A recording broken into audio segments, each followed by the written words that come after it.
আজ আমাদের যে আলোচ্য বিষয় শ্রীমন মহাপ্রভুর যে মনোভীষ্ট, এ বিষয়ে আজ আমাদের কিঞ্চিত আলোচনা। প্রেমভক্তির মহারাজ শ্রীল নরোত্তম দাস ঠাকুর মহাশয় তিনি তার শ্রী শ্রী প্রেম ভক্তি চন্দ্রিকায় তিনি লিখেছেন, শ্রী চৈতন্যো মনো অভীষ্টাং স্থাপিতাং येन ভূতলে সোऽয়ং রূপঃ কদা মহ্যং দদাতি স্বপদান্তিকম। এখানে এই যে শ্লোক, এই শ্লোকের টিকা করেছেন আমাদের আচার্য শ্রীমৎ বিশ্বনাথ চক্রবর্তী চরণ। এই শ্লোকের টিকায় লিখেছেন,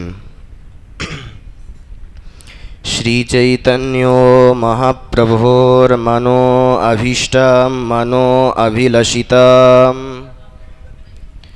শ্রীমদ্ ভগবদ্ ভক্তি রস শাস্ত্রং ভূতলে येन রূপেণ স্থাপিতং নিরূপিতম।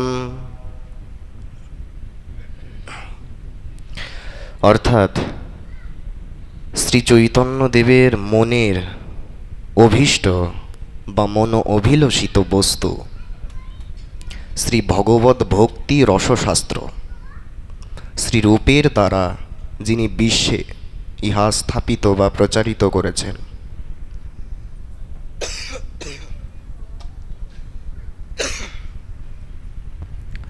মহাপ্রভু যে মনোভীষ্ট, এটা ভগবৎ ভক্তি রসশাস্ত্রের প্রচার। মহাপ্রভু এটিই চান, এটি মহাপ্রভুর অভিলষিত। সমস্ত জগতে বিশ্বে যেন ভগবৎ ভক্তি রসশাস্ত্র প্রচারিত হয়, প্রকাশিত হয়, এটিই তিনি চান, মহাপ্রভুর মনোভীষ্ট। বিস্তারিত বর্ণনা রয়েছে, যেমন ভক্তি রসামৃত সিন্ধু গ্রন্থে শ্রীল রূপ গোস্বামী তিনি লিখেছেন, হৃদি যস্যা প্রেরণয়া প্রবর্তিতো অহম বরাকরূপয়পি তস্যা হরিঃ পদকমলম বন্দে চৈতন্যদেবস্য।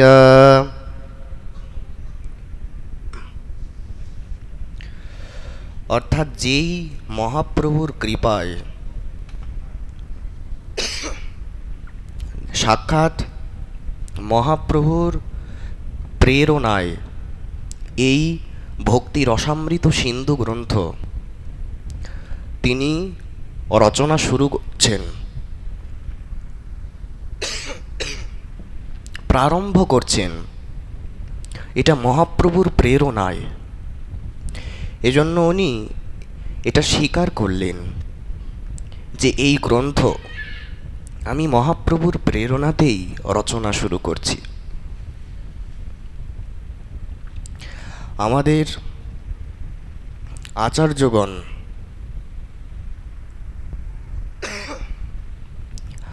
আমরা যাতে এই গোস্বামী গ্রন্থগুলো অধ্যয়ন করি, তারা কত কষ্ট করে গ্রন্থগুলো রচনা করেছেন, কেন, উদ্দেশ্য কি, আমরা যাতে একটু অধ্যয়ন করি, একটু অনুশীলন করি। কিন্তু আজকে সেই অনুশীলনের বড় অভাব, সেই গ্রন্থ অধ্যয়নের যে রুচি, এর বড় অভাব। গ্রন্থ অধ্যয়নের রুচি হলো না। এই ভগবৎ ভক্তি রসশাস্ত্রই মহাপ্রভুর মনোভীষ্ট। আসলে এই গরমে ঘামটা বসে গিয়ে গলাটা এরকম আটকে যাচ্ছে, ঘামটা বসে গেছে।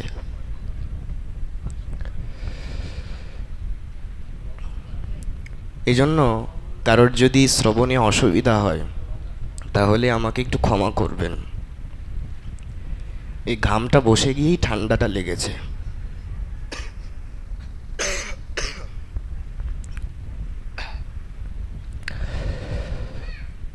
এজন্য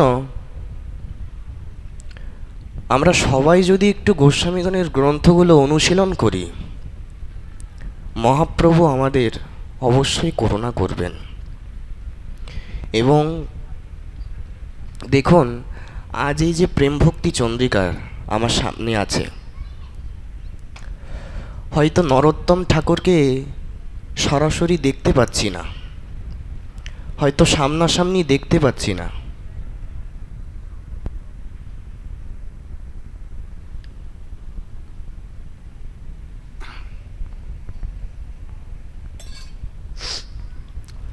কিন্তু নরোত্তম ঠাকুরকে সরাসরি না দেখতে পেলেও আমরা নরোত্তম ঠাকুরের কৃপা লাভ করতে পারি। কিভাবে?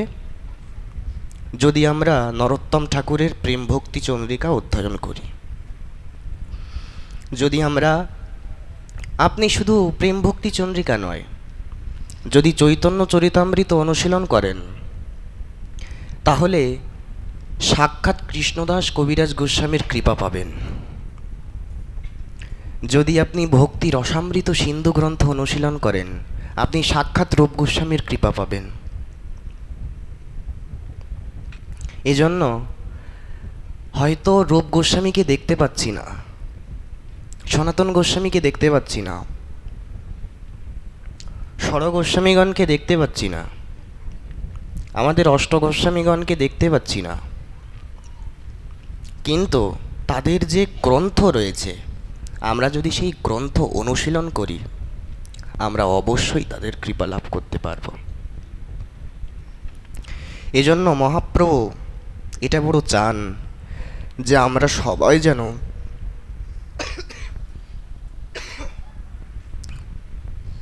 একটু গ্রন্থানুশীলন করি।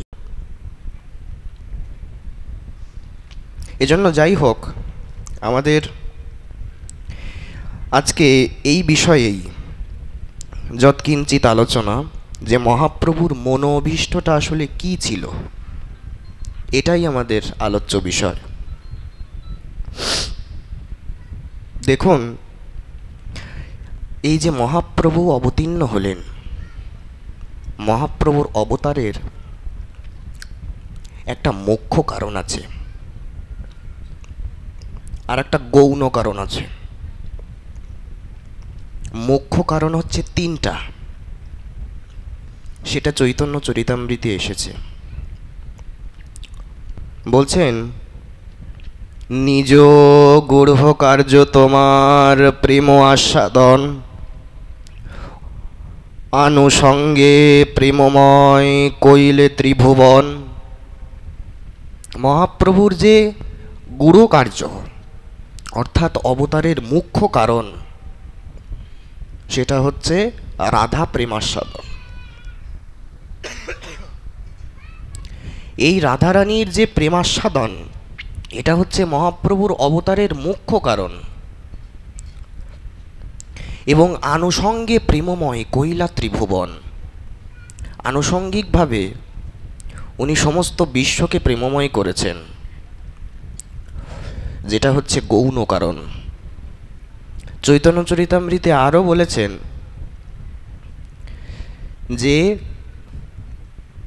আনুষঙ্গ কারণ এই অসুর মারণ, যে লাগি অবতার কহিতার মূল কারণ, প্রেমরস নির্যাস করিতে আস্বাদন, রাগ মার্গ ভক্তি লোকে করিতে প্রচারণ।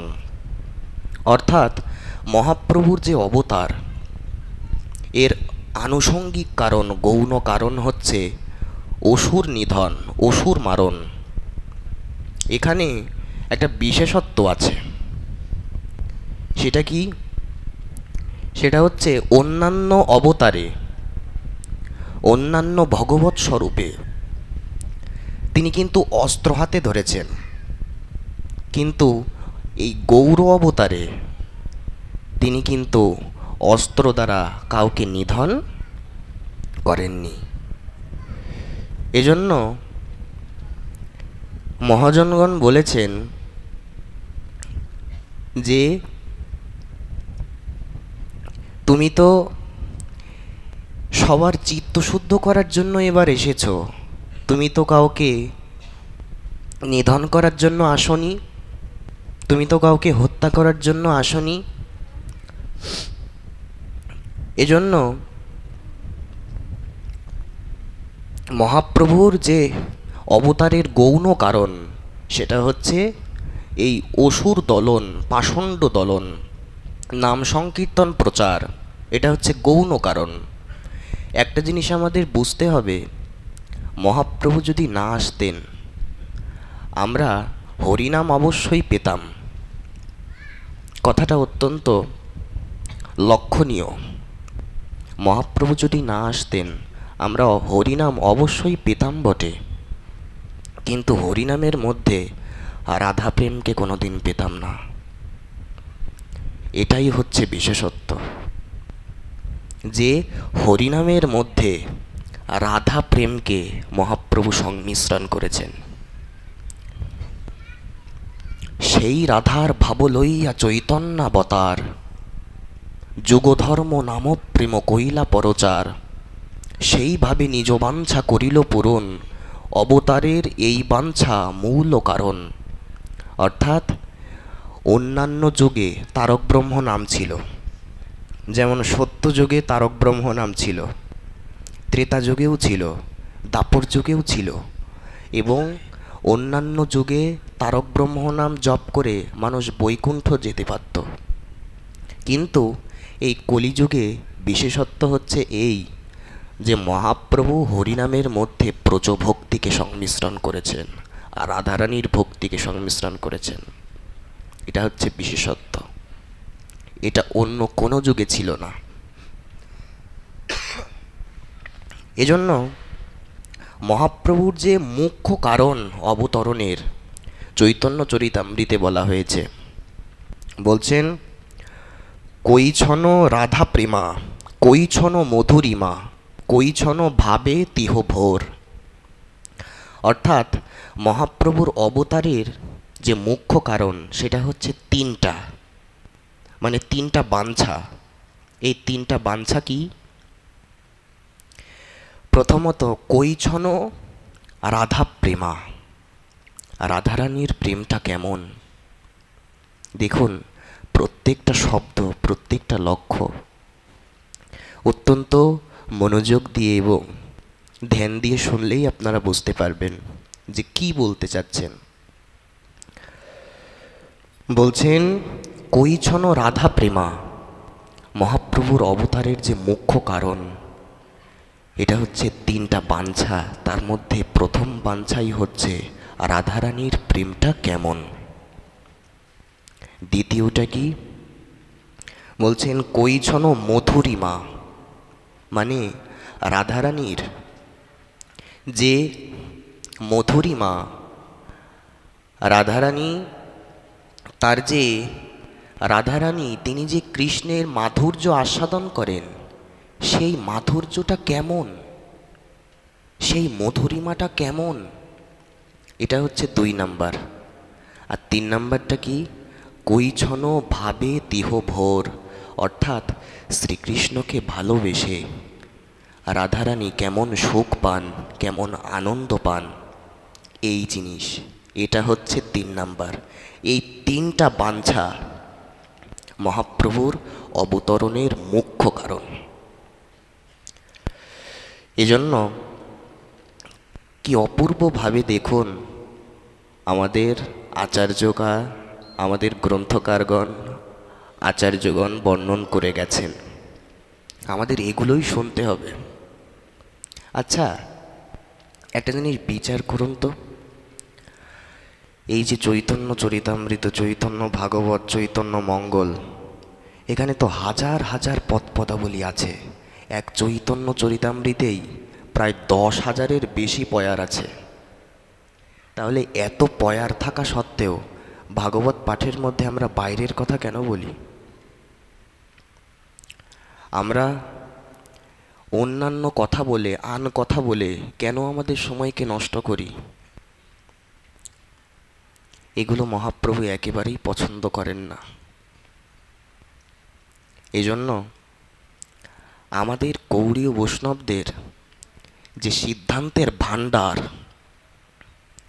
এটা অত্যন্ত পরিপূর্ণ। গৌড়ীয় বৈষ্ণবগণের ভাণ্ডারে অভাব নেই সিদ্ধান্তের, শ্লোকের, পয়ারের। আমরা যেন সেগুলোই শুনতে পারি, বলতে পারি, পড়তে পারি, তবেই আমরা আমাদের আচার্যরা আমাদের কৃপা করবেন, আচার্যদের কৃপা লাভ করতে পারব, মহাপ্রভু খুশি হবেন।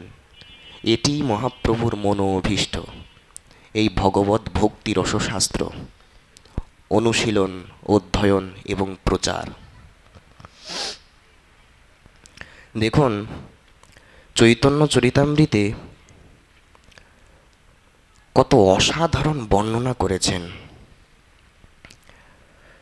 একবার কি হয়েছে শুনুন।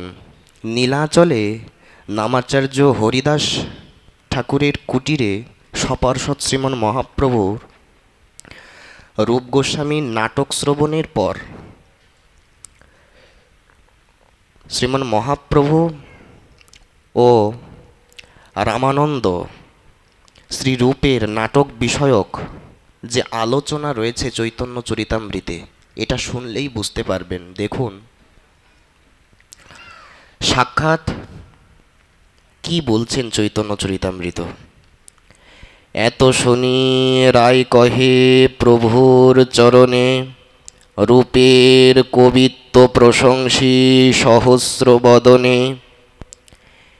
রায় রামানন্দ রূপ গোস্বামীর যে লেখা তার প্রশংসা করছেন, যে রূপ গোস্বামী কেমন লিখেছেন গ্রন্থে সেই প্রশংসা করছেন। কেমন প্রশংসা? এত শুনি রায় কহে প্রভুর চরণে। রায় রামানন্দ মহাপ্রভুর চরণে বলছেন, কি বলছেন? রূপের কবিত্ব প্রশংসী সহস্র বদনে। অর্থাৎ আমি সহস্র মুখে যদি রূপ গোস্বামীর এই লেখনীর প্রশংসা করতে পারতাম। দেখুন প্রশংসা, দেখুন রূপ গোস্বামীর লেখার প্রশংসা। কবিত্ব না হয় এই অমৃতের ধার, নাটক লক্ষণ সব সিদ্ধান্তের সার। রায় রামানন্দ বলছেন যে এগুলো কোনো সাধারণ লেখা নয়। কবিত্ব না হয় ইহা, বলছেন এটা তো অমৃতের ধার, যেন অমৃতের মহাসাগর। আমাদের আচার্যরা গ্রন্থে যা লিখেছেন যেন অমৃতের মহাসাগর। আমাদের জন্য গ্রন্থের মধ্যে সিদ্ধান্তের মহাসাগর রেখে গেছেন তারা। কিন্তু সেই সাগরে কখনো অবগাহন করি কি? এটাই তো আমার রুচি হলো না, রতিমতি হলো না গ্রন্থ অনুশীলনের, গ্রন্থ অধ্যয়নের। দেখুন কি বলছেন, নাটক লক্ষণ সব সিদ্ধান্তের সার। শ্রী রূপ গোস্বামীর যে নাটক লিখেছেন, ওনার একটা নাটক আছে, নাটকের নাম হচ্ছে বিদগ্ধ মাধব এবং ললিত মাধব নাটক। সেই নাটকে উনি যে শ্লোকগুলো লিখেছেন সেই প্রত্যেকটা শ্লোক যেন সমস্ত সিদ্ধান্তের সার। দেখুন তাহলে কেমন প্রশংসা। আর প্রেম পরিপাটি এই অদ্ভুত বর্ণন, শুনি চিত্তকর্ণের হয় আনন্দ ঘূর্ণন। বলছেন রূপ গোস্বামী যা লিখেছেন এতটা প্রেম ও পরিপাট্যের সঙ্গে লিখেছেন, যদি কেউ আমাদের আমাদের আচার্যরা যা লিখেছেন, আমাদের আচার্যগণের গ্রন্থ যদি কেউ অনুশীলন করেন, তাহলে তিনি প্রেম ভক্তির সমস্ত রহস্যই জানতে পারবেন। কোনো রহস্যই তার জানতে আর বাকি থাকবে না। বিশেষ করে কেউ যদি প্রেম ভক্তি চন্দ্রিকা অনুশীলন করেন, তিনি ভক্তিরাজ্যের সমস্ত সিদ্ধান্তই জানতে পারবেন, সমস্ত রহস্য তার নিকট উন্মোচিত হবে। সমস্ত গোস্বামী গ্রন্থেরও সার হচ্ছে এই প্রেম ভক্তি চন্দ্রিকা, যার থেকে আমরা পাঠ করছি। দেখুন, বলছেন শুনি চিত্ত কর্ণের হয় আনন্দ ঘূর্ণন। গোস্বামীরা গ্রন্থে যা লিখেছেন, যারা প্রকৃতরূপেই মহাপ্রভুকে ভালোবাসতে পেরেছেন, তাদের একটা লক্ষণ শুনুন। আমি যে মহাপ্রভুকে ভালোবাসি, আমি যে রাধা মাধবকে ভালোবাসি, এর একটা লক্ষণ হচ্ছে মহাপ্রভুর কথা শুনলে, রাধা মাধবের কথা শুনলে আমার এত আনন্দ হবে, আমি এতটা মনোযোগ দিয়ে শুনব। আর কেউ যদি দেখবেন, কেউ যদি পাশের থেকে একটু নড়াচড়া করে, যদি একটু কথা বলে, আর সেই প্রকার অনুরাগী ভক্ত যদি সেখানে থাকে, তিনি বিরক্ত হন যে আপনি সামনে বসে এরকম নড়াচড়া করছেন কেন, একটু শান্ত হয়ে বসুন। তারা সহ্য করতে পারে না। কেউ যদি পাঠে এসে আন কথা বলে, যদি অস্থিরপানা করে, চঞ্চলতা করে, তারা সহ্য করতে পারে না। কারণ তারা যে অত্যন্ত ভালোবাসে মহাপ্রভুর কথা, গোস্বামী গ্রন্থের কথা, রাধারানীর কথা। এজন্য দেখুন, শুনি চিত্ত কর্ণের হয় আনন্দ ঘূর্ণন। তারা অত্যন্ত আনন্দ পায়। দেখুন, এই জন্য যদি প্রকৃত গৌড়ীয় বৈষ্ণব কারা, যারা আন কথা শুনতে ভালোবাসে না, যারা গোস্বামী গ্রন্থের কথা শুনতেই ভালোবাসে, তারাই হচ্ছে প্রকৃত গৌড়িয়া, তারাই হচ্ছে প্রকৃত গৌড়ীয় বৈষ্ণব। এই যে গ্রন্থে যেই শ্লোকগুলো বলছেন, যেই পয়ারগুলো বলছেন, এগুলোই তাদের শুনতে ভালো লাগবে, তাদের কোনো গল্পগুজব শুনতে ভালো লাগবে না। তারাই হচ্ছে প্রকৃত গৌড়িয়া। এজন্য দেখুন, শুনি চিত্ত কর্ণের হয় আনন্দ ঘূর্ণন। তাদের অত্যন্ত আনন্দ হয় এই শ্লোক শুনে, এই পয়ারগুলো শুনে। কি অসাধারণ বর্ণন করেছেন। চৈতন্য চরিতামৃতের অন্তলীলার প্রথম পরিচ্ছেদে বলছেন, তোমার শক্তি বিনু এই জীবে নহে বাণী, তুমি শক্তি দিয়া কহাও হেন অনুমানী। এখানে দেখুন, আমাদের আচার্যরা যে গ্রন্থগুলো লিখেছেন, তারা কিন্তু নিজে কখনো এই কৃতিত্ব নিচ্ছেন না যে এই গ্রন্থ আমিই লিখেছি। তারা বলছেন এই গ্রন্থ সাক্ষাৎ মহাপ্রভু আমাকে দিয়ে লিখিয়েছেন। তার মানে মহাপ্রভু আমাদের কেবল শিক্ষাষ্টক দেননি, কেবল 8টা শ্লোক দেননি। যত যত গোস্বামী গ্রন্থ, এই সব কিছুই সাক্ষাৎ শ্রীমন মহাপ্রভুর বাণী। এই গোস্বামী গ্রন্থগুলো অনুশীলন করলেই আমরা মহাপ্রভুর যে মনোভীষ্ট কি, মনো অভিলষিত বস্তু কি, এটা আমরা জানতে পারবো। এটাই হচ্ছে রাস্তা, আর কোনো রাস্তা খোলা নেই। দেখুন, বলছেন যে আমার তো কোনো শক্তি নেই প্রভু, আমি কি লিখব গ্রন্থে? আমার মতন এত বড় অজ্ঞ এই বিশ্বজগতে আর কে আছে? যেমন নরোত্তম ঠাকুর বলছেন, ত্রিভুবনে দেখো চাই মো সম পতিত নাই, নরোত্তম পাবন নাম ধরো। মহাপ্রভু, তুমি ত্রিভুবনে তাকিয়ে দেখো, আমার মতন পাপিষ্ঠ, আমার মতন পতিত পাবে না।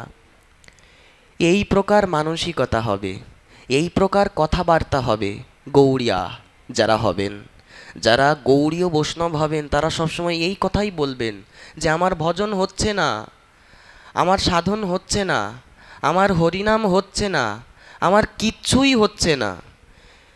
যারা সবসময় এই প্রকার চিন্তা রাখেন যে আমার ভজন সাধন কিচ্ছু হচ্ছে না, তাদেরই ভজন হয়। আর যারা মনে করে আমার অনেক ভজন হচ্ছে, আমার অনেক সাধন হচ্ছে, আমি অনেক নাম জপ করছি, অনেক কিছু করছি, তাদের ভজন হয় না। কারণ চৈতন্য চরিতামৃতে বলা হয়েছে এর কারণ। বললেন, প্রেমের সম্বন্ধ এই প্রেমের স্বভাব, যার হয় সেই কহে কৃষ্ণে মোর নাহি ভক্তি গন্ধ। দেখুন পয়ারটা আবার শুনুন। প্রেমের স্বভাব এই, প্রেমের সম্বন্ধ, সেই কহে কৃষ্ণে মোর নাহি ভক্তি গন্ধ। অর্থাৎ যার মধ্যে ভক্তি হয়েছে, যার মধ্যে প্রেম হয়েছে, তিনি সবসময় এই কথাই বলেন যে আমার ভজন সাধন কিচ্ছু হচ্ছে না। এই প্রকার মানসিকতা যার আছে তারই ভজন হবে। অহংকার অভিমান অসৎসঙ্গ অসৎ জ্ঞান ছাড়ি ভজ গুরু পাদ পদ্ম, কর আত্মনিবেদন দেহ গেহ পরিজন গুরু বাক্য পরম মহত্ব। প্রেম ভক্তি চন্দ্রিকায় বলছেন এজন্য অহংকার অভিমান এগুলো আমাদেরকে টেনে ধরছে, আমাদেরকে ওপরে উঠতে দিচ্ছে না। কবে শ্রী গুরুদেবের সেবা করতে পারবো? শ্রী গুরুদেবের সেবার অভিলাষ আমার কবে জাগবে? কবে আমি গুরুনিষ্ঠ হব? গুরু আনুগত্যে আমার ভজনাগ্রগতি কবে হবে?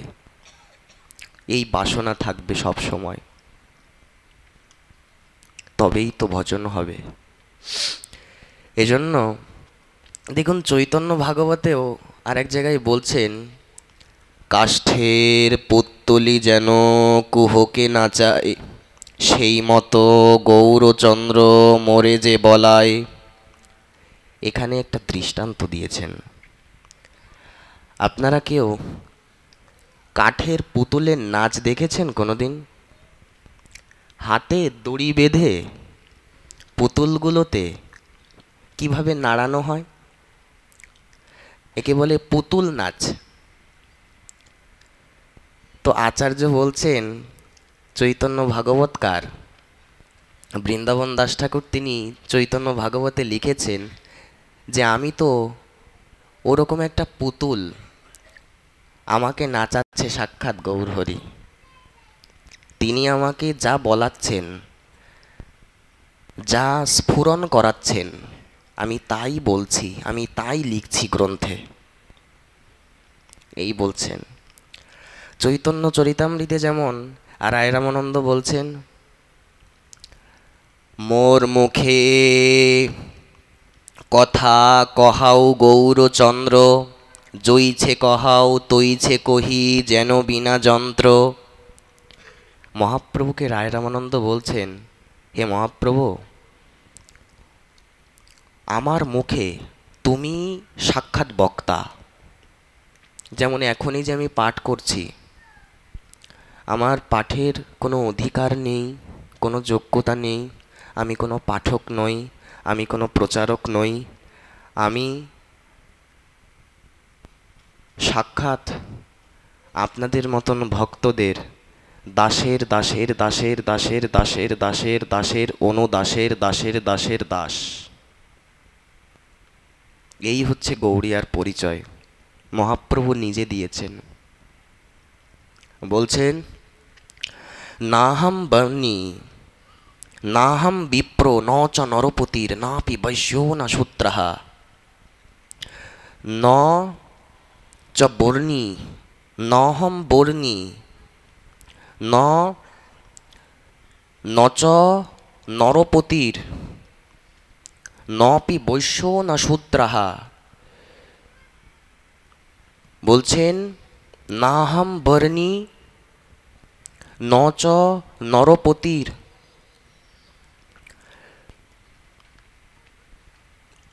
ন বৈশ্যৌ না শূদ্রঃ, য়োতির্বা কিন্তু প্রদ্যন নিখিল পরমানন্দ পূর্ণামৃতাব্ধে গোপী ভর্তু পদকমলয়োর তাসো তাসানো তাসঃ। মহাপ্রভু নিজের যা পরিচয় দিলেন একটু শুনুন। যদি কোনো গৌড়ীয় বৈষ্ণবকে কেউ পরিচয় জিজ্ঞাসা করে যে আপনার পরিচয় কি, তখন এই পরিচয়টা কি আসবে? এটা মহাপ্রভু নিজে দিয়েছেন। মহাপ্রভু বলছেন, আমি ব্রাহ্মণ নই, আমি ক্ষত্রিয় নই, বৈশ্য নই, শূদ্র নই, চণ্ডাল নই, আমি ব্রহ্মচারী নই, আমি গৃহস্থ নই, আমি বানপ্রস্থী নই, আমি সন্ন্যাসীও নই, আমি একমাত্র শ্রীকৃষ্ণের চরণের দাসের অনুদাস মাত্র। এই হচ্ছে পরিচয়, আর অন্য কোনো পরিচয় নেই। এই জন্য গৌড়িয়া সবসময় এই অভিমান রাখবেন, আমরা যেন কোনোদিন মনে না করি যে যাদের নামের পরে দাস রয়েছে তারা ছোট। এটা যেন আমরা কোনোদিন না মনে করি, কারণ অল্প ভাগ্যে কেউ দাস হতে পারে না। চৈতন্য ভাগবতে বলছেন, অল্প করি না মানিহ দাস হেন নাম, অল্প ভাগ্যে দাস নাহি করেন ভগবান, আগে হয় মুক্ত সর্ববন্ধনাশ, তবে তো সে হইতে পারে শ্রীকৃষ্ণের দাস। তার মানে অল্প ভাগ্যে কেউ দাস হতে পারে না, যাদের মহাভাগ্য একমাত্র তারাই এই দাস পদবী লাভ করেন। দীক্ষার পরে শ্রী গুরু মহারাজ নামের পরে এই দাস পদবী দিয়ে দেন। কার দাস? কোনো মানুষের দাস না, সাক্ষাৎ শ্রীহরির দাস, মহাপ্রভুর দাস, কৃষ্ণের দাস। এইটাই হচ্ছে আমাদের প্রকৃত পরিচয়, আর অন্য কোনো পরিচয় নেই। চৈতন্য চরিতামৃতে বলছেন, জীবের স্বরূপ হয় কৃষ্ণ নিত্য দাস, কৃষ্ণের তটস্থা শক্তি ভেদাভেদ প্রকাশ। অর্থাৎ জীবের পরিচয়টাই হচ্ছে কৃষ্ণের দাস। আমাদের কর্তব্য হচ্ছে শ্রীকৃষ্ণের দাসত্ব করা, এটাই হচ্ছে আমাদের মূল পরিচয়। আমরা তার দাস, আর দাসের কর্তব্য কি? তার প্রভুর সেবা। এজন্য আমরা তো দাস, আমাদের কর্তব্য হচ্ছে গৌর গোবিন্দের সেবা, আর কিছু না। এবং মহাপ্রভুর যে মনোভীষ্ট, তার আচরণ, তার অনুশীলন, এইটি হচ্ছে আমাদের কর্তব্য। এজন্য দেখুন, মোর মুখে কথা কহাও আপনি গৌরচন্দ্র, জইছে কহাও তৈছে কহি যেন বিনা যন্ত্র। আচ্ছা, এই যে বিনা যন্ত্র আপনারা কেউ দেখেছেন কি? বিনা কিন্তু একটা মানুষ বাজায়, একটা মানুষ ছাড়া কিন্তু বিনাটা বাজবে না। তো সাক্ষাৎ রায় রামানন্দ নিজেকে ওই প্রকার বিনা যন্ত্রের সঙ্গে তুলনা করছেন, যে মহাপ্রভু আমাকে বাজাচ্ছেন, মহাপ্রভু যে যে শক্তি দিচ্ছেন আমি তাই বলছি, তাই আমি বলছি। দেখুন, সবাই স্বীকার করেছেন যে মহাপ্রভুই আমাকে দিয়ে বলাচ্ছেন, লেখাচ্ছেন। শুধু কি তাই? এই যে চৈতন্য ভাগবত যিনি লিখেছেন, ব্যাসাবতার বৃন্দাবন দাস ঠাকুর, একটা জিনিস কিন্তু আমাদের একটু মনে রাখতে হবে, আমরা যেন কেউ চৈতন্য চরিতামৃত, চৈতন্য ভাগবতকে সাধারণ কোনো বাংলা সাহিত্য জ্ঞান না করি। কারণ চৈতন্য ভাগবত যিনি লিখেছেন, তিনি সাক্ষাৎ, তিনি দাপর যুগে কৃষ্ণ দ্বৈপায়ন বেদব্যাস ছিলেন। সেই দাপর যুগের কৃষ্ণ দ্বৈপায়ন বেদব্যাস এই কলিযুগে বৃন্দাবন দাস ঠাকুর রূপে অবতীর্ণ হয়েছেন, আর তিনিই চৈতন্য ভাগবত লিখেছেন। এবং সব থেকে আশ্চর্যের বিষয়, এবং এই বিষয়টা চৈতন্য ভাগবতে উনি নিজেই লিখেছেন, যে নিত্যানন্দ প্রভুর যত যত শিষ্য ছিল, সব থেকে শেষ শিষ্য ছিলেন এই বৃন্দাবন দাস ঠাকুর। ইনি হচ্ছে সর্বশেষ শিষ্য নিত্যানন্দ প্রভুর। বলিয়ে শ্রীমন নিত্যানন্দ প্রভু কি জয়, বলিয়ে নিত্যানন্দ প্রভুর সমস্ত শিষ্যবর্গ কি জয়। এই জন্য দেখুন, চৈতন্য ভাগবতের মহিমা লিখেছেন কৃষ্ণদাস কবিরাজ গোস্বামী তার শ্রী শ্রী চৈতন্য চরিতামৃতে। কি লিখেছেন? বলছেন, মনুষ্য রচিতে নারী ওইছে গ্রন্থ ধন্য, বৃন্দাবন দাস মুখে বক্তা শ্রী চৈতন্য। ওইছে গ্রন্থ করিতিহ তারিলা সংসার। চৈতন্য চরিতামৃতে বলছেন যে বৃন্দাবন দাস ঠাকুরের মুখে সাক্ষাৎ শ্রীমান মহাপ্রভুই বক্তা, গৌরহরি তিনি স্বয়ং বক্তা বৃন্দাবন দাস ঠাকুরের জিহবায়। এজন্য শুধু তাই নয়, এই প্রেম ভক্তি চন্দ্রিকা প্রত্যেক গৌড়িয়ার অধ্যয়ন করা উচিত, এগুলো কণ্ঠস্থ করা উচিত, এইগুলো কণ্ঠহার করা উচিত। প্রেম ভক্তি চন্দ্রিকার প্রত্যেকটা ত্রিপদী একেবারে সিদ্ধান্ত রত্নে পরিপূর্ণ, এতটা সিদ্ধান্ত পুষ্ট, এটা দুটো তিনটে কথায় বোঝানো যায় না, ভাষার দ্বারা বোঝানো যাবে না যে প্রেম ভক্তি চন্দ্রিকার কত অসীম মহিমা, অসাধারণ মহিমা। দেখুন, এই যে প্রেম ভক্তি চন্দ্রিকা, এই প্রেম ভক্তি চন্দ্রিকার শেষে নরোত্তম ঠাকুর এই কথা বলছেন, সমস্ত আচার্যগণ গোস্বামীগণ যেই কথা বলছেন, নরোত্তম ঠাকুরও সেই একই কথা বলছেন। কি কথা বলছেন? লোকনাথ প্রভুপদ হৃদে করি আস, প্রেম ভক্তি চন্দ্রিকা কহে নরোত্তম দাস। শ্রী গৌরাঙ্গ প্রভু মোরে বলান যে বাণী, তাহা বিনা ভালো মন্দ কিছুই না জানি। লোকনাথ প্রভুপদ হৃদে করি আস, প্রেম ভক্তি চন্দ্রিকা কহে নরোত্তম দাস। অর্থাৎ নরোত্তম ঠাকুরও এই একই কথা বলছেন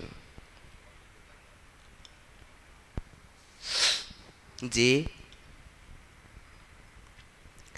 এই গ্রন্থ আমি কিচ্ছু জানি না, আমি কোনো ভালো কিছুও জানি না, আমি কোনো মন্দ কিছুও জানি না। মহাপ্রভু আমাকে যা বলিয়েছেন, আমাকে যা লিখিয়েছেন, আমি তাই লিখেছি। এজন্য গোস্বামী গ্রন্থে যা যা লেখা, এই সব কিছু মহাপ্রভুরই বাণী। যদি মহাপ্রভুর মনোভীষ্ট বুঝতে হয় যে মহাপ্রভু কি চান, মহাপ্রভুর যে মনোভীষ্ট কি, মহাপ্রভুর মনোভীষ্ট কি, এটা যদি বুঝতে হয় তাহলে গোস্বামী গ্রন্থানুশীলনের কোনো বিকল্প নেই, অন্য কোনো রাস্তা খোলা নেই। আমাদের গোস্বামী গ্রন্থানুশীলন, গ্রন্থানুশীলন, গ্রন্থানুশীলন, গ্রন্থানুশীলন, এই হচ্ছে রাস্তা। দেখুন, যে বিষয়টায় আমরা ছিলাম, তোমার শক্তি বিনু এই জীবে নহে বাণী, তুমি শক্তি দিয়া কহাও হেন অনুমানী। প্রভু কহে প্রয়াগে প্রয়াগে ইহার হইল মিলন, ইহার গুণে ইহাতে আমার তুষ্ট হইল মন। মধুর প্রসন্ন ইহার কাব্য সালঙ্কার, ওইছে কবিত্ব বিনু নহে রসের প্রচার। এখানে চৈতন্য চরিতামৃতে বলছেন, এখানে এই কথার দ্বারা আমরা আরও একটা সিদ্ধান্তে আসতে পারি। দেখুন মহাপ্রভু কি বোঝাতে চাচ্ছেন। এই যে রূপ গোস্বামী তিনি যা লিখেছেন, তার যে কবিত্ব শক্তি, এই রকম কবিত্ব শক্তি না হলে এই ব্রজভক্তি ব্রজরসের প্রচার অসম্ভব। এজন্য মহাপ্রভু এটাই চান। আর এই ভাগবত পাঠের ক্ষেত্রেও এটা অত্যন্ত প্রযোজ্য। কোনটা? সমস্ত গোস্বামী গ্রন্থগুলো অনুশীলন করা আর কাব্য, ব্যাকরণ, অলঙ্কার এই বিষয়ে একটু জ্ঞান থাকা। যদি এই বিষয়ে জ্ঞান না থাকে তাহলে আমি কোনোদিন সুষ্ঠুরূপে গোস্বামী গ্রন্থের ব্যাখ্যা করতে পারবো না। আমার ব্যাখ্যা দোষতুষ্ট হয়ে যাবে, রসাভাসযুক্ত হয়ে যাবে, সিদ্ধান্ত তুষ্টতায় পর্যবসিত হবে। এজন্য এই কাব্য ব্যাকরণ অলঙ্কার ওই রকম কবিত্ব শক্তি না থাকলে আর জগতে ব্রজরসের, ব্রজভক্তির প্রচার সম্ভব নয়। মহাপ্রভু এই কথা বলছেন, ওই যে কবিত্ব বিনু নহে রসের প্রচার। আরো বলছেন শুনুন, সবে কৃপা করি ইহারে দেহ এই বর, ব্রজলীলা প্রেমরস বর্ণে নিরন্তর। মহাপ্রভু সমস্ত ভক্তগণকে বলছেন, হে ভক্তগণ, তোমরা সবাই রূপ গোস্বামীকে কৃপা করো, শ্রীরূপকে তোমরা সবাই আশীর্বাদ করো। কেন? কারণ শ্রীরূপ যেন নিরন্তর ব্রজলীলা, ব্রজরস যেন নিরন্তর বর্ণন করতে পারে। সবাই কৃপা করো। আচ্ছা, আমরা চিন্তা করতে পারি, সাক্ষাৎ মহাপ্রভু যার জন্য এই প্রকার আশীর্বাদ প্রার্থনা করেছেন ভক্তদের নিকট, সমস্ত ভক্তদেরকে কৃপার জন্য বলছেন, তাহলে সেই রূপ গোস্বামীর কত অসাধারণ মহিমা, সহজেই অনুমেয়। দেখুন, রূপ গোস্বামীর তার যে মহিমা সিন্ধু, চরিত্র সিন্ধু, এ তো অনন্ত অগাধ, আমরা কি বলবো। তথাপিও রূপ গোস্বামীর কৃপাবলম্বনে, তার আনুগত্যে, তার শ্রীচরণোত্তন্দ পদোত্তন্দ মস্তকে এবং বক্ষে ধারণ করে কিঞ্চিত দুঃসাহসিকতা। দেখুন কি বলছেন শুনুন,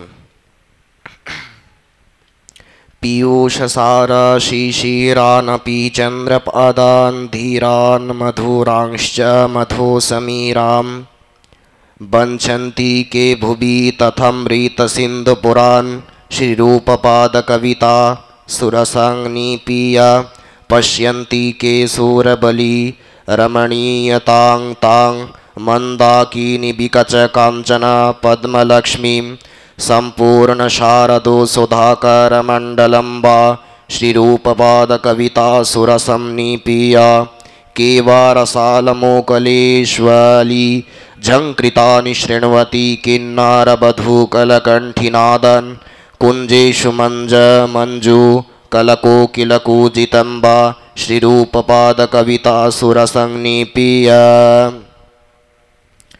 এখানে যেই সংস্কৃত সাহিত্য বলছেন, এইবার এই সংস্কৃতেরই বঙ্গানুবাদ করেছেন।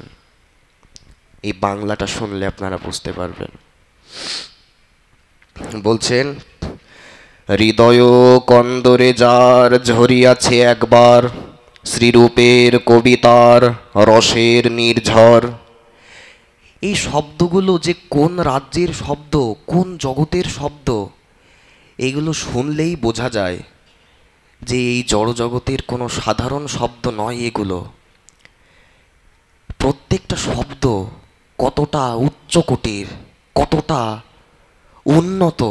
বলছেন, হৃদয় কন্দরে যার ঝরিয়াছে একবার, শ্রীরূপের কবিতার রসের নির্ঝর। অর্থাৎ এই যে হৃদয় কন্দর, আমাদের যে হৃদয়, সেই হৃদয় কন্দরে যার শ্রী রূপ গোস্বামীর যে কবিতা বলি, কবিতা বলতে রূপ গোস্বামীর যে লেখা শ্লোকগুলো, রূপ গোস্বামীর লেখা যেই সাহিত্য, এইগুলোকে দেখুন বলছেন রসের নির্ঝর। এতটা এতটা রসঘন, এতটা রসপরিপূর্ণ, সেই রসের নির্ঝর বলা হচ্ছে। আর কি বলছেন, অমৃতের পারাবার তার কাছে কোন ছাড় সুধাংশুর সুধাসার সুমধুর কর। বললেন একবার যিনি রূপ গোস্বামীর এই গ্রন্থের আস্বাদন পেয়েছেন, শ্রীরূপের সাহিত্য একবার যিনি অনুভব করতে পেরেছেন, উপলব্ধি করতে পেরেছেন, বললেন অমৃতের পারাবার তার কাছে কোন ছাড়। অমৃতের পারাবার মানে সমুদ্র। যদি অমৃতের সমুদ্রও হয় তো সেই অমৃতের সমুদ্রও তার কাছে তুচ্ছাতি তুচ্ছতা প্রাপ্ত হয়, তার কাছে কিচ্ছু না সেগুলো। অমৃতের পারাবার হলেও তার কাছে সেটা কিছুই না। অমৃতের পারাবার তার কাছে কোন ছাড়, সুধাংশুর সুধাসার সুমধুর কর। প্রত্যেকটা শব্দ, এগুলোর এই শব্দগুলোর মধ্যে এমন অনন্ত শক্তি নিহিত আছে যে এই শব্দগুলো যদি আমরা একটু মনোযোগ দিয়ে একটু শুনতে পারি, আমাদের বোঝার দরকার নেই, যদি এই শব্দগুলো একটু শুনতে পারি, শুনলেই আমরা কৃপা লাভ করব। এমন অনন্ত শক্তি রয়েছে এই শব্দগুলোর মধ্যে। এই শব্দগুলো তো চিন্ময় জগতের শব্দ, চিন্ময় রাজ্যের শব্দ, সাক্ষাৎ নিত্য লোক থেকে নেমে এসেছে এই শব্দাবলী, এই শব্দামৃতগুলো। এজন্য এই শব্দগুলো, এই অক্ষরগুলো, এগুলো সাধারণ নয়, এগুলো অনন্ত মহিমা সম্পন্ন। এজন্য আসুন আমরা একটু গোস্বামী গ্রন্থের জয়ধ্বনি দিই। বলিয়ে অখিল গৌরীয় গৌরব গ্রন্থ গুচ্ছ কি, বলিয়ে সমস্ত গোস্বামী গ্রন্থ কি জয়। দেখুন এরপরে কি বলছেন, সুধীর বসন্ত বায়ু মকরন্দ হর, মানস সরসে যার ফুটিয়াছে একবার, শ্রীরূপের কবিতার ভাব শতদল।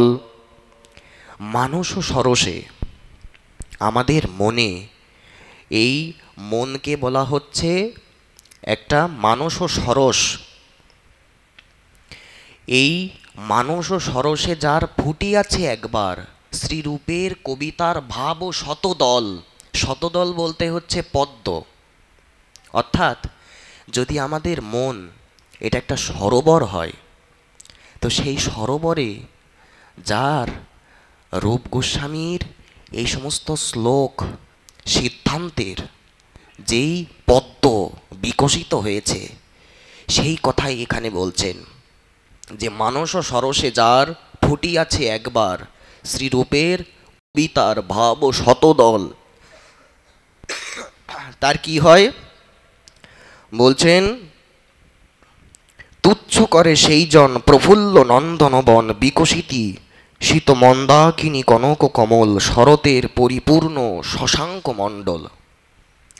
যারা একবার এই ভাগবত ধর্মটা বুঝতে পেরেছেন, যারা একবার মহাপ্রভুর মনো অভীষ্টটা বুঝতে পেরেছেন, যারা একবার মহাপ্রভুর মনো অভিলাষটা বুঝতে পেরেছেন, তারা কখনো পাঠের মধ্যে অন্য কথা সহ্য করতে পারেন না। এইগুলোই হচ্ছে লক্ষণ। তুচ্ছ করে সেই জন, তাদের কাছে সব তুচ্ছ হয়ে যায়, তাদের কিচ্ছু ভালো লাগে না। এই জন্য তারা সবার পাঠ শোনে না। তারা কার পাঠ শোনে? এই যে এই সমস্ত শ্লোক, এই সমস্ত পয়ার, এগুলো আমাদেরকে কি বলছেন, কি বোঝাচ্ছেন? সবার সঙ্গ করবে না, সবার পাঠ শুনবে না। কার সঙ্গ করবে, কার পাঠ শুনবে? যার মধ্যে অন্তত দুটো যোগ্যতা রয়েছে, অনন্য ভজন নিষ্ঠ নিন্দাশূন্য মন, হেন সাধু সঙ্গ লাভে করিবে যতন। এক নম্বর যোগ্যতা, তাকে নিরন্তর ভজন রসাবিষ্ট চিত্ত হতে হবে। অর্থাৎ ভজন ছাড়া যিনি কিচ্ছু বোঝে না, কিচ্ছু না, কিচ্ছু না, কিচ্ছু বোঝেন না। 24 ঘন্টাই যদি ভজন করা যায়, এই রকম একটা যার মানসিকতা যে নিরন্তর ভজন করব, 24 ঘন্টায় যদি ভজন করতে পারতাম, নিরন্তর নাম করব, আর পাঠ শুনব, ভাগবত অধ্যয়ন করব, ভাগবত শ্রবণ করব, অর্জন করব, বন্দন করব, স্তবস্তোত্রের দ্বারা মহাপ্রভুর স্তুতি করব, নববিধা ভক্তির যাজন করব। এই জন্য প্রেম ভক্তি চন্দ্রিকায় বলছেন যে এই নববিধা ভক্তি সদাই করিব সুসেবন। এই যোগ্যতা, 1 নম্বর যোগ্যতা তার থাকতে হবে, যিনি অনন্য ভজন রসাবিষ্ট চিত্ত, ভজন ছাড়া যিনি আর কিচ্ছু ভালোবাসেন না। কোনো কিছু ভালো ভালো খেতেও তার পছন্দ না, ভালো কোনো কিছু খাওয়ার প্রতি যার কোনো লোভ নেই। যত ভালোই আইটেম হোক না কেন, যার কোনো খাবারের প্রতি কোনো লোভ নেই, যার কোনো কাপড় চোপড় পরার প্রতি কোনো মোহ নেই, যে আমাকে এই কাপড়টা পরতেই হবে, আমাকে এই জিনিসটা পরতেই হবে, আমাকে এটা ভোগ করতেই হবে, এই চিন্তাগুলো তার মধ্যে থাকবে না। এই সমস্ত লক্ষণ থাকতে হবে। অর্থাৎ যেটা জুটবে তাতেই তাকে সন্তুষ্ট থাকতে হবে, সর্বদা তার মধ্যে এই সন্তোষবোধ থাকতে হবে। যাই জুটুক সেটাই মানিয়ে নিতে হবে। এই রকম যোগ্যতা, এটা হচ্ছে 1 নম্বর যোগ্যতা। যদি কারোর সঙ্গ করতে হয়, যদি কারোর সঙ্গে আপনি মিশতে চান, যদি কারোর মুখে পাঠ শুনতে চান, তো এটা হচ্ছে 1 নম্বর যোগ্যতা। আর এই 1 নম্বর যোগ্যতা আরও একটু ভালোভাবে বুঝুন।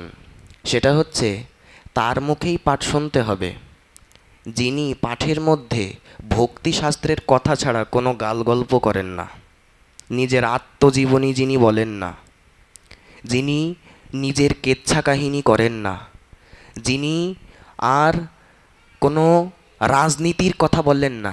আচ্ছা, ব্যাসপীঠ কি রাজনীতির জায়গা? কিন্তু ব্যাসপীঠে বসে যদি রাজনীতির কথা আসে তাহলে কেমনটা লাগে বলুন? যদি রাজনীতির কথা এখন তো বলতে হয় তো ব্যাসপীঠ থেকে নেমে বলুন। এটা চেয়ার না, যেখানে এই বসে পাঠ করা হয় সেটা সাধারণ কোনো চেয়ার না।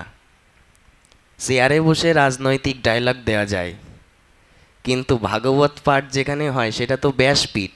ব্যাসপীঠ তো রাজনৈতিক কথা বলার জায়গা না। কিন্তু দেখুন এই জিনিসগুলো কেন হচ্ছে? আমাকে সবাই চিনুক, আমাকে সবাই জানুক, আমার প্রচার হয়ে যাক, রাজনীতি নিয়ে কথা বলছে। এই সাধুকেই তো, এই সাধু এতদিন কোথায় ছিল? একেই তো দরকার। এই হচ্ছে বর্তমান প্রেক্ষাপট, এটাই বাস্তবতা। সাধারণ ভক্তরা তো বুঝতে পারে না, আরে পাঠক বক্তা তো ঠিকই বলছে, ভুল তো কিছু বলছে না, ঠিকই তো বলছে। কিন্তু সাধারণ ভক্তরা তো বুঝতে পারে না যে এটা রাজনৈতিক আসন নয়। কিন্তু যাদের একটু বোধ রয়েছে, একটু যাকে বলে কমন সেন্স, ন্যূনতম যাদের একটু বিবেক বুদ্ধি আছে, তারা ওই পাঠকের কথা সঙ্গে পড়ার সঙ্গে সঙ্গেই তারা ধরে নেয় যে এ তো শুদ্ধ ভাগবত হচ্ছে না, মহাপ্রভুর মনোভীষ্ট তো এই ছিল না, এটা তো আমাদের রূপ রঘুনাথের আদর্শ নয়। এটা একমাত্র যারা গ্রন্থগুলো পড়েন, যারা একটু বিবেক বুদ্ধি যাদের মধ্যে রয়েছে, যারা একটু শিক্ষিত, এগুলো তারাই ধরতে পারবেন। সাধারণ ভক্তরা এগুলো ধরতে পারে না। আজ দুপুরে এক জায়গায় আমার পাঠ ছিল, সেখানেও আমি একটা কথা বলেছি, সেই কথাটা আমি এখনও বলছি, পুনরুল্লেখ করছি। কথাটা হচ্ছে এই যে বাংলাদেশের মানুষ অত্যন্ত সরল। এই বাংলাদেশের মানুষ কেন সরল বলছি শুনলেই বুঝতে পারবেন।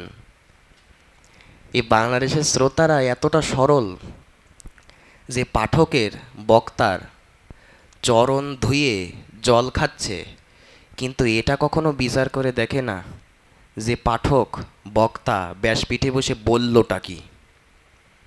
গালগল্প করে রাজনৈতিক ডায়লগ দিয়ে নেমে গেল, একটা ভাগবতের শ্লোক বলল না, একটা ভক্তি সিদ্ধান্ত দিল না পাঠের মধ্যে, একটা গোস্বামী গ্রন্থের কথা বলল না, একটু রাজনৈতিক কেচ্ছা কাহিনী, একটু নিজের আত্মজীবনী, একটু ঠাকুমার ঝুলি, দুনিয়ার আন কথা কান কথা, যার কোনো মুড়ো দাঁড়া নেই, সেই সমস্ত কথা বলে পাঠক ব্যাসপীঠ থেকে নামছে। আর বাংলাদেশের মানুষ এই প্রকার বক্তার চরণে ঠুস হয়ে পড়ছে, ভক্তি করছে। এই জন্য সাধারণ ভক্তরা, এই জন্যই বলেছি যে বাংলাদেশের শ্রোতারা অত্যন্ত সরল। এরা বুঝতে পারে না যে একজন ভাগবত পাঠকের যোগ্যতা কী, একজন ভাগবত বক্তার লক্ষণ কী। একটা শ্লোক ঠিক মতন উচ্চারণ করতে পারে না, একটা শ্লোক বলবে তার 10 জায়গায় ভুল।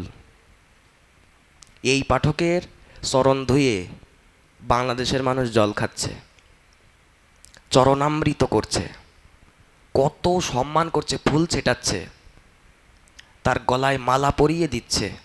এই যে মালা, এই মালা গলায় চলে যাচ্ছে, কিন্তু যোগ্যতা আছে কি মালা পরার? মালা তো পরলাম। এই হচ্ছে বিষয়। একটা শ্লোক বলবে না, শ্লোক বললেও ভুলভাল ঠিক মতন, আর ভাগবতের কথা বলবে না। 1-2 ঘন্টা যে কিভাবে এরা কাটিয়ে দেয় গান বাজনা করে, আর কিভাবে যে ভক্তরা এগুলোই পছন্দ করে। এগুলো শুনলে হয়তো একটু আমাদের অন্যরকম লাগতে পারে, কিন্তু যেটা বাস্তব, আমি যেটা বলছি, এটা আমি ভুল বলছি কি? এটা একটু নিজেদের বিচার করে দেখতে হয়। নিজের বিবেককে আপনি এখানেই প্রশ্ন করুন যে আমি যেটা বলছি এটা ঠিক কিনা, আমি সঠিক বলছি কিনা। একটু ভাগবতের কথা নিয়ে 1 ঘন্টা 1.5 ঘন্টা কিভাবে যে কেটে গেল ভক্তরাও বুঝতে পারল না। ওই আনন্দ করে আর সময়টা চলে গেল, কিন্তু কিছু জানা হলো না, কিছু শেখা হলো না। তাহলে কি হলো? ভাগবত দিয়ে যদি আমরা একটু কিছু জানতে না পারি, একটু শিখতে না পারি, যদি আমাদের মধ্যে পরিবর্তন না আসে, তাহলে কি হবে বলুন? এজন্য যাই হোক, এবং আরও একটা বিষয়, সেটা হচ্ছে যদি আমার কোনো কথায় যদি কেউ অন্যরকমভাবে নেন, আমি প্রথমেই বলছি যে কথাটা বিবেক দিয়ে বিচার করে দেখবেন প্রথমে, আর তারপরেও বিবেক দিয়ে বিচার করার পরেও যদি অন্যরকম লাগে, তো বাইরে যদি আপনার ইচ্ছা হয় তাহলে আপনি সমালোচনা অবশ্যই করতে পারেন।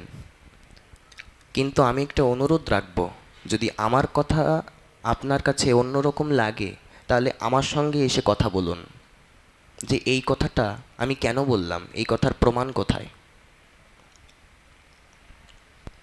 এই জন্য যারা এই যে এরকম বাইরে সমালোচনা করে বেড়ায়, কথার মর্ম বুঝতে পারে না, কথার অর্থটা বুঝতে পারে না, অপব্যাখ্যা করে, এরা সাধুদের অনেক উপকার করে। কেন জানেন? আমি একটা শ্লোক বলছি, এই শ্লোকটা চৈতন্য ভাগবতের একটা ব্যাখ্যায় লেখা আছে। বলছেন যে নিন্দকাহা শুদ্ধন্তি সাধো ন শুদ্ধন্তি, গ্রামস্থা বরাহ শুদ্ধন্তি। এটার মানে কি? আপনারা যারা গ্রাম্য শূকর দেখেছেন, কি করে? গ্রামের ময়লা আবর্জনা ওটা নিজে খেয়ে নেয়, খেয়ে গ্রামকে পরিষ্কার পরিচ্ছন্ন করে, করে কি না?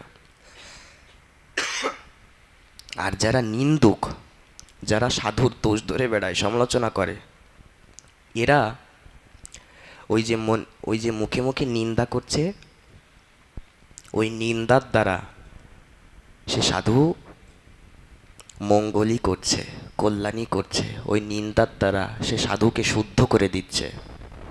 কেন জানেন? নিন্দুকের জিহ্বাটা এক প্রকার ঝাঁটা। ঝাঁটার কাজ কি? পরিষ্কার করা। তো যারা নিন্দা করে তাদের জিভটা এক প্রকার ঝাঁটা। এই জন্য দরকার আছে যারা নিন্দুক সমালোচক, এদেরও দরকার আছে। করুক, যত খুশি সমালোচনা করুক, নিন্দা করুক, এতে আমার ভালোই হবে, আমার কল্যাণই হবে। আমার যত দোষগুলো রয়েছে সব তার কাছে চলে যাবে। যে আমার নিন্দা করবে, আমার সমস্ত দোষ তাকে নিতে হবে। আর তার মধ্যে যদি কোনো স্বীকৃতি থাকে তা সব আমার কাছে চলে আসবে। তাহলে নিন্দার কত মহিমা চিন্তা করুন। এজন্য নিন্দারও দরকার আছে। যারা সমাজে নিন্দা করতে ভালোবাসেন, খুব দরকার আছে এই নিন্দুকদের। যত খুশি নিন্দা করুক। এজন্য দেখুন, এটাই হচ্ছে আমরা যেটা বলছিলাম। এজন্য আমি এখানে কিন্তু কার সঙ্গ করবেন এবং কার মুখে পাঠ শুনবেন এই কথা বলতে গিয়ে আমি বেশ কিছু লক্ষণ বলেছি, বৈশিষ্ট্য বলেছি। এই বৈশিষ্ট্যগুলো মিলিয়ে নেবেন। যার মধ্যে আছে তার সঙ্গ করবেন এবং তার পাঠ শুনবেন। যদি এই সমস্ত যোগ্যতা বৈশিষ্ট্য না থাকে, তাহলে তার মুখে পাঠ শুনে আপনি এক পাও এগোতে পারবেন না। কেন জানেন? কারণ নিজের থেকে শ্রেষ্ঠ না হলে তার সঙ্গ করে জীবনে কোনো কল্যাণ হয় না। এজন্য সঙ্গ সবসময় করতে হয় নিজের থেকে শ্রেষ্ঠ। আচ্ছা, এখানে নিজের থেকে শ্রেষ্ঠ মানে কি? নিজের থেকে শ্রেষ্ঠ মানে কি?